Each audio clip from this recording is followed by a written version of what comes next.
এই মুহূর্তে আমরা দেখানোর চেষ্টা করছি শাহবাগের সবশেষ পরিস্থিতি এবং এই শাহবাগেই কিন্তু যে যুদ্ধাপরাধীদের বিচারের দাবিতে স্লোগান উঠেছিল সেখানেই আজ মামলা থেকে খালাস পেয়ে এখানে এসে বক্তব্য দিবেন এটিএম আজহারুল ইসলাম। আমরা এই মুহূর্তে কথা বলতে চাই জামায়াত নেতাদের সঙ্গে এবং জানাতে চাই তাদের আজকের এখানকার যে কর্মসূচি সেই কর্মসূচি সম্পর্কে। আমরা এই মুহূর্তে কথা বলবো জামায়াত নেতা ঢাকা মহানগর দক্ষিণের নেতা, তার সঙ্গে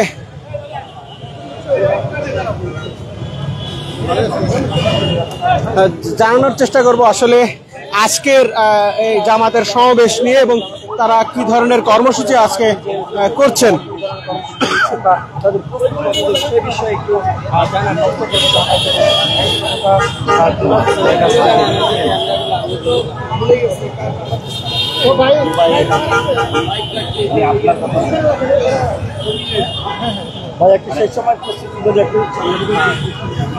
আসসালামু আলাইকুম রহমতুল্লাহ।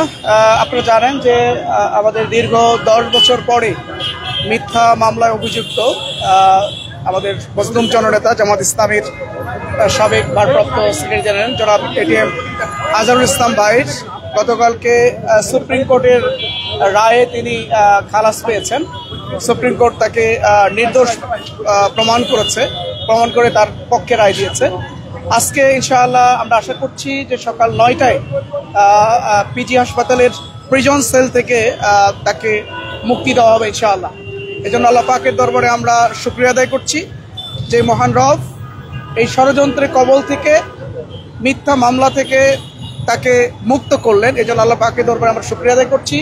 পাশাপাশি দেশবাসীর কাছেও দেশবাসীর প্রতি আমরা কৃতজ্ঞতা আদায় করছি যে সারা দেশ থেকে অসংখ্য দেশপ্রেমিক জনতা এই মামলাটা যখন চলছিল 2013 সালে, তখন এই মামলাটা যে একটা মিথ্যা মামলা এবং এই মামলাটা যে একটা বলা যাচ্ছে যে একটা ক্যাঙ্গারু ট্রায়ালের মধ্য দিয়ে মানে জোরপূর্বক জামাত ইসলামী শীর্ষ নেতৃবৃন্দকে তাদের বিরুদ্ধে রায় দিয়ে তাদেরকে ফাঁসি দিয়ে মূলত একটা রাজনৈতিক দলকে বাংলাদেশ থেকে নিশ্চিহ্ন করার জন্য যে একটা গভীর ষড়যন্ত্র ছিল, এই ষড়যন্ত্রের এগেইনস্টে সারা বাংলাদেশের মানুষ তখন সজাগ ছিল, জাগ্রত ছিল, তারা প্রতিবাদ জানিয়েছে।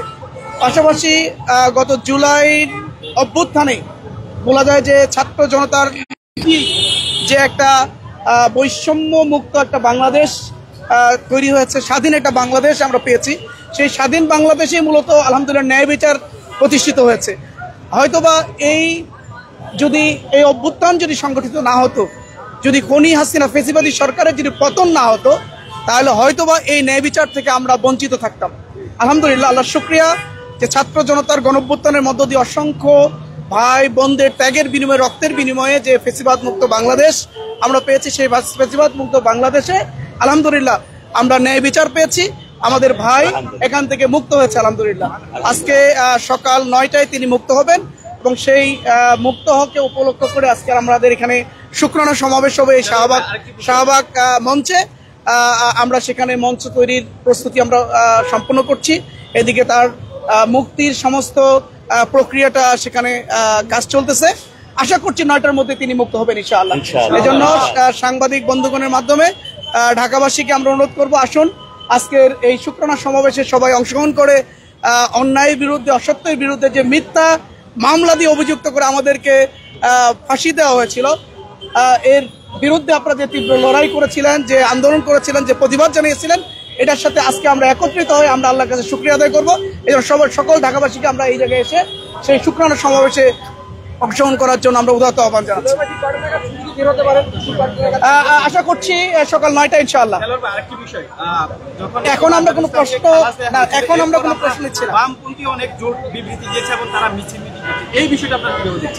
না, এখানে আসলে বামপন্থীরা তো শুরু, আপনারা জানেন এই সেই শাহবাগ চত্বর, যেই শাহবাগ চত্বরে এই বামপন্থীরা শাহবাগীরা এই এটিএম আজহারুল ইসলাম সহ আমাদের জামাত ইসলামী শীর্ষ নেতৃবৃন্দকে কোনো সাক্ষ্য প্রমাণ ছাড়াই তাদের বিরুদ্ধে যেন ফাঁসির রায় দেয়, এই ফাঁসির দাবিতে এখান থেকে তারা মানে প্রতিবাদ করেছিল এবং তার নোংরা রাজনীতি শুরু করেছিল।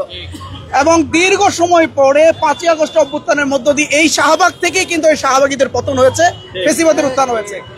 Immigration to Canada. We provide the best quality service and solution for Canada immigration. Please visit our website and contact for details.